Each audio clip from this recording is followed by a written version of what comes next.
कश्मीर और हरियाणा के रिजल्ट आज अनाउंस होने वाले हैं। एक जगह अभी तक बीजेपी आगे चल रही है, दूसरी जगह कांग्रेस आगे चल रही है। क्या नतीजे देख रहे हैं? हरियाणा और जम्मू कश्मीर के विधानसभा चुनाव के प्रारंभिक रुझान अभी आए हैं। राज्य के मुद्दे पर यह चुनाव है, तो अभी जब तक अंतिम इसका परिणाम नहीं आ जाए तब तक कोई राजनीतिक प्रतिक्रिया देना न्यायोचित नहीं होगा। लेकिन स्वाभाविक रूप से विधानसभा चुनाव है, तो इस चुनाव का परिणाम समाज के विभिन्न तबके का, जनता का जनादेश, यह निश्चित रूप से सरकार के लिए भी महत्वपूर्ण है, विपक्ष के लिए भी महत्वपूर्ण है। इंडिया गठबंधन काफी कॉन्फिडेंट है कि दोनों जगह हमारी जीत होगी। देखिए, इंडी गठबंधन को बहुत सारे भ्रम की स्थिति भी रहती है। इनकी प्राथमिक रुझान पर बेचैन नहीं होना चाहिए, और नवरात्र में तो एकदम बेचैन नहीं होना चाहिए। माँ भगवती से कहना चाहिए कि चैन में रहिए, परिणाम आएगा तो जो भी आप स्थिति होगी उस संबंध में औपचारिक रूप से एनडीए भी अपनी प्रतिक्रिया व्यक्त करेगा।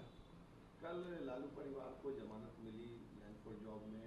आरोप लगा रहे हैं वो लोग कि सरकार जानबूझकर परेशान कर रही है, एजेंसियों का दुरुपयोग कर रही है। पटना में 43 बीघा 12 कट्ठा 16 धुर जमीन माननीय लालू प्रसाद जी को, ये कमाई का साधन कहाँ से आया? लैंड फॉर जॉब ये तो प्रमाणिक है कि आपने अपने परिवार के सदस्य, जो स्वर्गीय मंगरू यादव आपके बड़े भाई थे, उनको तो छोड़ा ही नहीं, उनके परिजन को आपने। तो ये तो स्वाभाविक चीज है। और अगर यह सवाल राजनीतिक रूप से आप उठा रहे हैं तो न्यायालय में जुबान कैद क्यों हो जाता है? न्यायालय में बोलते कि एजेंसियों का दुरुपयोग हो रहा है, और नवरात्र की अवधि में मां भगवती ने आपको ईडी के न्यायालय में भेज दिया, और 1-1 लाख के मुचलका पर रिहा हो रहे हैं। लालू जी, आप एक ऐसे परिवार के मुखिया के रूप में जाने जाते रहेंगे कि अपने तो गए ही, परिवार को भी लपेटे में ले लिया।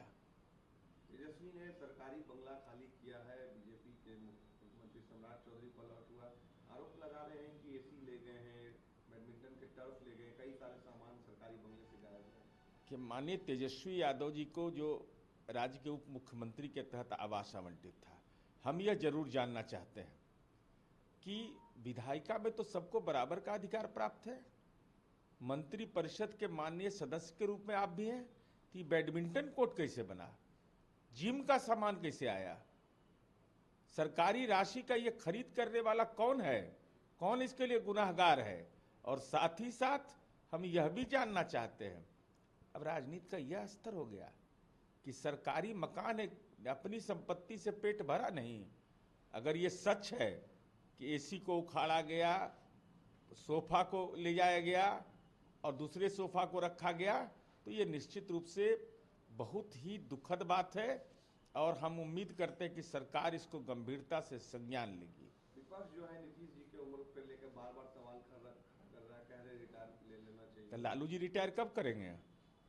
लालू जी तो बोलियो नहीं पा रहे हैं। लालू जी तो जीतन राम मांझी जी के बारे में जिस शब्द का इस्तेमाल कर दिया, उसके बाद कुछ बचता है क्या?